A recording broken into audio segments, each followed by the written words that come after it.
네, 오늘 우리가 룻기 2장 1절에서 7절 말씀으로 우연을 통해 일하시는 하나님이라는 제목으로 말씀을 듣기 원합니다.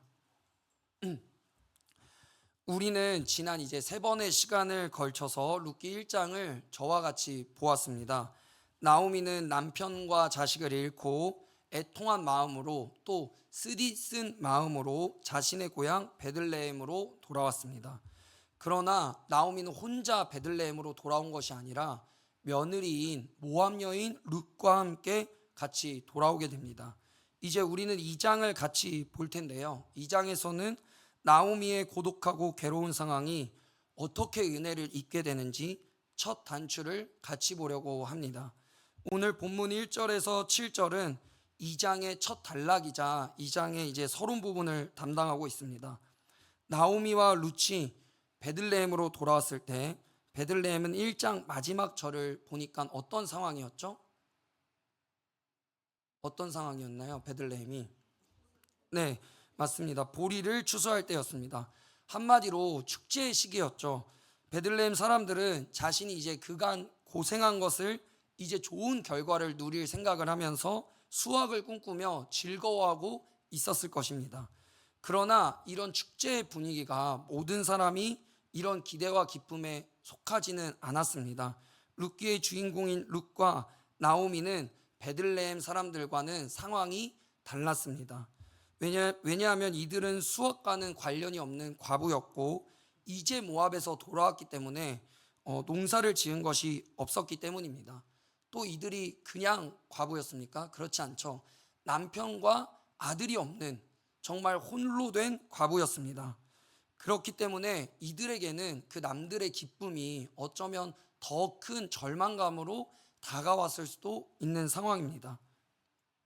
이런 상황에서 나오미와 룻이 할 수 있는 것은 추수가 진행되고 있는 이 시절에 이삭을 줍는 일이었습니다. 그래서 우리가 읽은 2장 2절에 보면 룻은 시어머니인 나오미에게 이삭을 주우러 가겠다고 허락을 받고 추수할 밭으로 나가는 장면을 볼 수 있습니다. 이제 룻기 2장이 시작되는데요. 그 스토리가 막 시작되기 이전에 뜬금없이 우리에게 한 인물을 소개해주고 있습니다. 룻기 저자는 이 사람에 대해 네 가지의 정보를 우리에게 주고 있는데 첫 번째는 이 사람은 나오미의 남편과 연관된 친척이다. 룻에게는 시아버지의 친척인 것이죠. 두 번째는 그를 유력한 자라고 말하고 있고 세 번째는 그는 엘리멜렉의 친족 중 한 명이고 네 번째는 그 이름이 보아스다라고 우리에게 힌트를 주고 있습니다.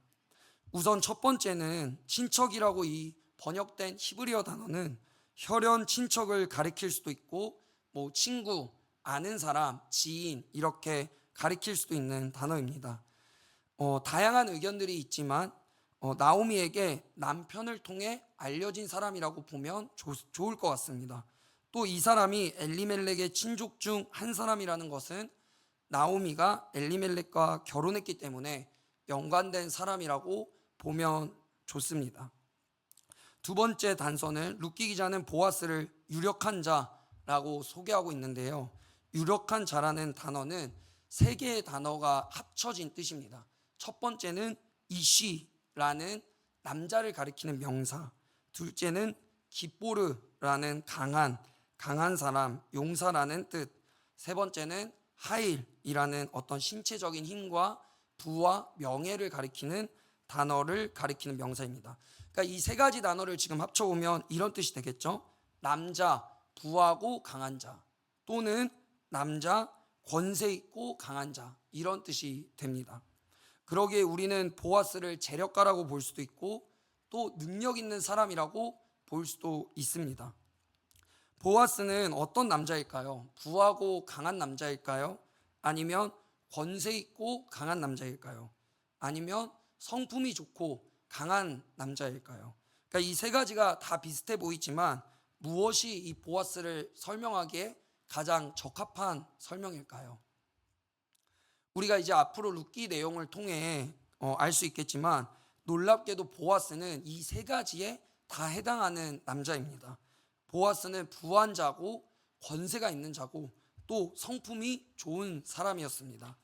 그래서 룻기는 이 모든 것을 합쳐서 보아스를 뭐라고 하고 있냐면 유력한 자다라고 우리에게 말해주고 있습니다. 보아스에 대한 이런 힌트들은 우리가 이 룻기 스토리를 이끌어가는데 중요한 역할을 해주고 있습니다. 이런 정보들을 가지고 우리가 룻기를 볼 때 나중에 룻기 3장 11절에 보아스가 룻을 가리켜서 뭐라고 하냐면 현숙한 여인이다 라고 말을 하는데, 이 현숙한 여인과 유력한 자가 같은 단어를 쓰고 있는 단어입니다. 그래서 우리는 그 유력한 남자 보아스와 유력한 여자 룻이 만나서 어떤 일을 이루게 되는가가 우리가 집중해서 보아야 되는 문제가 됩니다. 이 보아스를 이제 설명하는 세 번째 단어는 엘리멜렉의 친족이라는 단어인데요.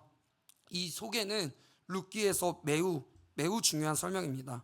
왜냐하면 친족이라는 단어를 보면서 우리는 그 당시 이스라엘의 율법과 어떤 문화를 알 수 있기 때문이죠.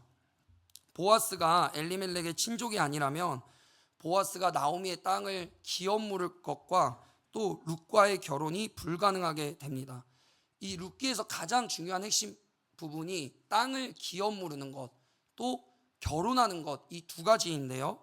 지금 룻기 기자는 우리에게 보아스는 엘리멜렉의 친족으로서 이스라엘 법이나 어떤 것에서도 불법으로 행하지 않고 어기지 않고 합법적으로 절차를 받고 이루어진 것이라고 우리에게 말하고 있습니다. 그러나 같은 친족에 속해 있다고 해서 다 기업을 무르거나 다 결혼을 하는 것은 아니겠죠. 그 사람이 할 의사가 있어야 하고 또 율법을 기쁨으로 감당해야 할 마음이 있어야 합니다. 그래서 우리가 보아스는 어떻게 행동하는지를 또 앞으로 같이 보게 될 것입니다. 마지막으로 성경 저자는 이 사람의 이름이 보아스다라고 하면서 이름을 밝히고 있습니다. 보아스라는 뜻은 그 안에 힘이 있다 또는 여호와의 힘으로라는 뜻을 담고 있습니다. 이제 여기까지 보아스에 대한 성경의 설명을 마치고 성경 기자가 이제 중단되었던 스토리를 이끌어 가는데요. 우리 같이 오늘 말씀 2절 3절 같이 읽어보도록 하겠습니다. 2절 3절 시작.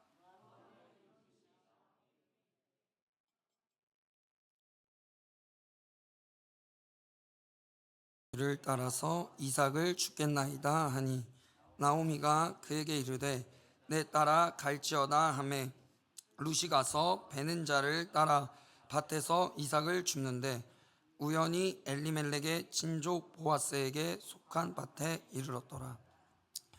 우리는 이 말씀을 보면서 먼저 이제 룻의 상황을 보게 됩니다.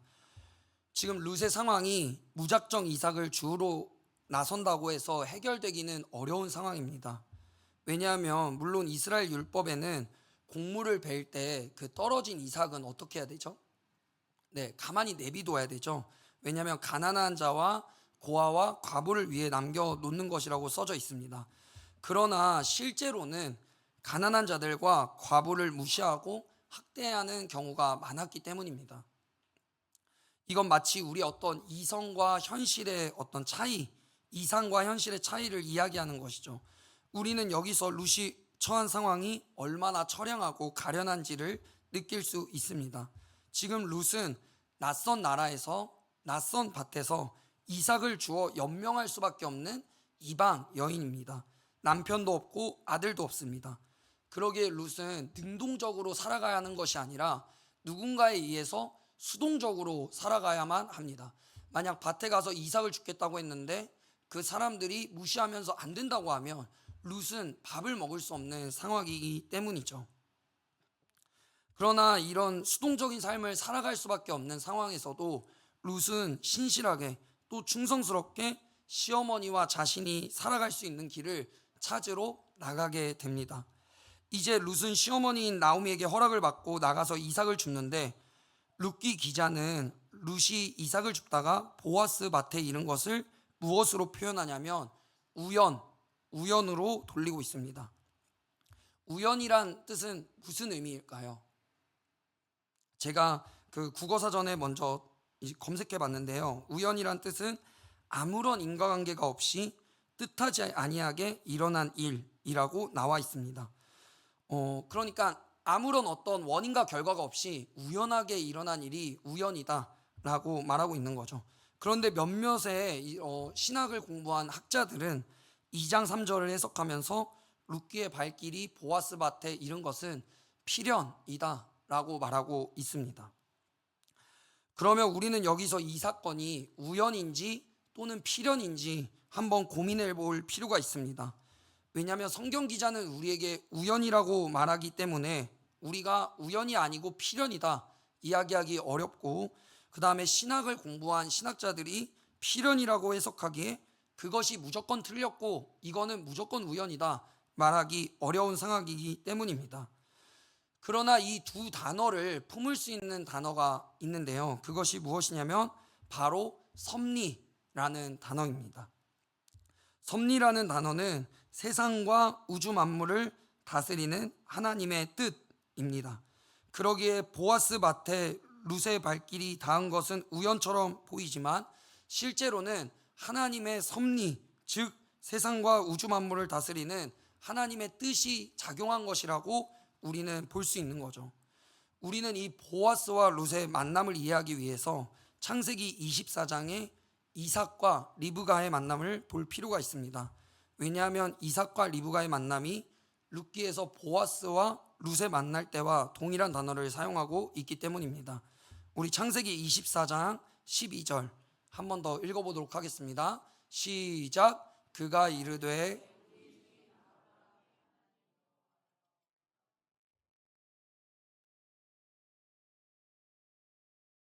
아브라함에게 은혜를. 지금 이 말을 누가 한 것이죠? 네, 그렇죠. 아브라함의 늙은 종이 이 말을 한 것이죠. 그러니까 아브라함이 이제 늙어서 죽을 때가 다 되니까 늙은 종 한 명을 부릅니다. 그래서 내 아들 이삭의 아내를 택해서 돌아와라 라고 말하는데, 그 늙은 종이 주인의 말을 듣고 하나님께 기도한 거죠. 그런데 여기서 순조롭게 만나게 하사라는 말이 룻기 2장 3절에 쓰인 단어와 같은 단어입니다. 그래서 창세기 그 뒤를 우리가 보게 되면 이런 표현이 있는데요. 늙은 종의 기도가 마치기도 전에, 그러니까 이 기도가 마치기도 전에 이삭의 아내 리브가를 만나게 됩니다. 그러니까 우리가 보기에는 우연 같은 일이지만 우리는 이런 일이 기도의 응답으로 나타난 하나님의 섭리라고 보아야 합니다. 조금은 어려운 말인데 하나님께는 우연은 섭리의 한 방편입니다. 네, 앞에 제가 띄워드렸죠. 하나님께는 우연은 섭리의 한 방편입니다. 그러니까 룻기 스토리를 보면 하나님의 손길이 구석구석 미치고 있음을 저자는 확신하면서 우리에게 말해주고 있습니다. 그러니까 저자는 룻과 보아스의 만남을 우연이라고 부르고 있지만 하나님께서는 우연도 하나님의 손 안에서 움직이고 있음을 우리에게 보여주고 있습니다. 이제 4절을 보게 되면 저희가 3, 4절을 읽었는데요. 첫 단어가 뭐로 시작하죠? 마침이라는 단어로 룻과 보아스의 만남을 계속해서 우연으로 저자는 이야기하고 있어요. 그러니까 보아스의 밭이라고 할지라도 보아스가 주인인데 맨날 자기의 밭을 가겠습니까? 그렇지 않겠죠. 그런데 룻이 이삭을 줍다가 보아스의 밭에 이를 때에 마침 보아스도 자기의 밭에 이르게 되는 것입니다. 그러니까 성경 기자는 우리에게 우연과 마침이란 단어를 쓰면서 계속 하나님의 일을 설명하고 있습니다. 우리는 오늘 이 본문을 보면서 다시 한번 우연이 하나님의 일을 이루어가는 데에 한 방편임을 우리는 알 수 있습니다. 우리의 신앙의 선배들은 이 우연이란 문제를 다루면서 하나님의 작정과 하나님의 섭리를 구분했습니다. 점점 어려워지나요? 네, 아닙니다. 이게 쉽게 말하면 이 세상에서 모든 일은 하나님의 뜻 아래에 있는 것인데요. 그렇다고 우리가 모든 일이 하나님의 뜻 아래에 있기 때문에 우연은 없다라고 말하면 안 된다는 것입니다. 그리고 반대로 하나님의 그 우연이 모든 일이 다 우연이다라고 말해서도 안 된다는 거죠. 왜냐하면 하나님의 일이 이루어지는 것에는 단순하지 않고 복잡하고 미묘하기 때문에 우리는 그 우연을 바라보면서 우연을 인정하면서 하나님께는 우연도 자신의 계획 안에서 하나님의 뜻을 이루어가는 한 수단으로 이해해야 한다는 것입니다. 그래서 룻기의 발길이 우연하게 보아스 밭에 이른 것은 확실한 우연이지만 그 우연도 하나님께서는 자신의 뜻을 이루어가는데 사용하신다는 것이죠. 그래서 오늘 우리는 이 본문을 보면서 우연이 없다고 말하면 안 되고 이것을 단순한 우연이라고만 이야기해서도 안 됩니다. 오늘 말씀을 통해 우리는 우연한 발걸음을 이끄시는 하나님을 믿어야 합니다. 이런 본문이 다른 성경에도 몇 번 등장하는데요. 우리가 조금 다른 성경을 보려고 합니다. 비슷한 말씀인데 제가 좋아하는 에스더입니다. 에스더 6장 1절 말씀인데요. 우리 같이 한번 읽어볼까요? 시작. 그날 밤에 왕이 자기 앞에서 읽기다. 네, 지금 이게 다 무슨 내용인지 아실 수도 있는데요. 그 왕이 있었습니다. 왕이 있었고 이 왕을 암살하려던 사람들이 있었는데 이제 이 모르드게라는 사람이 이 암살 계획을 알고 왕에게 알리지 않습니까? 그래서 왕을 구하게 됩니다. 그런데 왕이 그 즉시 상을 내리지 않고 잊어먹게 되죠. 그러다가 모르드게가 이제 하만이란 사람에게 죽음의 위기에 처해 있는데 오늘 6장 1절 말씀처럼 왕이 갑자기 밤에 잠이 오지 않게 되는 겁니다. 그런데 잠이 오지 않는데 가만히 있는 게 아니라 역대일기를 갖고 와라 라고 말하면서 일기를 읽게 되는데 거기서 이제 모르드게가 자신을 구하게 된 것을 알게 되는 거죠. 그래서 신하들에게 물어보죠. 이 사람에게 내가 무슨 상을 주었느냐? 그랬더니 신하들이 아무 상도 주지 않았습니다 라고 말하니까 그때 이제 하만이 들어오면서 이 모르드게가 그 사는 그런 내용입니다. 그러니까 우리는 이 말씀을 읽으면서 질문할 수 있겠죠. 왜 하필 이때일까? 상을 만약 그때 바로 내렸으면 모르드게는 죽었을 수도 있습니다. 그리고 왜 하필 왕은 모르드게가 위기에 처한 밤에 잠이 오지 않았을까요? 그리고 왜 잠이 오지 않았는데 왜 일기를 읽었을까? 그러니까 우리의 모든 이 질문을 계속해서 꼬리를 물고 많은 질문을 낼 수 있지만 에스더라는 이 책은 하나님의 이름이 한 번도 나오지 않거든요. 하지만 그 하나님께서 이 세상을 다스리고 있다는 것을 계속해서 우리에게 말해주고 있는 겁니다. 이런 사건 외에도 에스더는 이제 에스더가 왕비로 채택된 것, 그 이외의 모든 일들을 다 하나님의 우연히 한 하나님의 섭리한 방편임을 우리에게 말해주고 있습니다. 또 다른 책 한 권만 더 볼 텐데요. 열왕기상 22장 34절입니다. 열왕기상 22장 34절 같이 읽어보겠습니다. 시작. 한 사람이 무심코 활을 당겨 솔기를 마친지라 왕이 그 병거모는 자에게 이르되 내가 부상하였으니 내 손을 돌려 내가 전쟁터에서 나가게 하라 하였으나 이 말씀은 어떤 말씀이냐면 미가라는 선지자가 아합 왕에게 예언을 합니다. 당신이 전쟁터에 나가면 죽을 것이다. 그래서 이 아합 왕은 이 미가라는 사람의 말을 듣고 변장을 하게 되죠.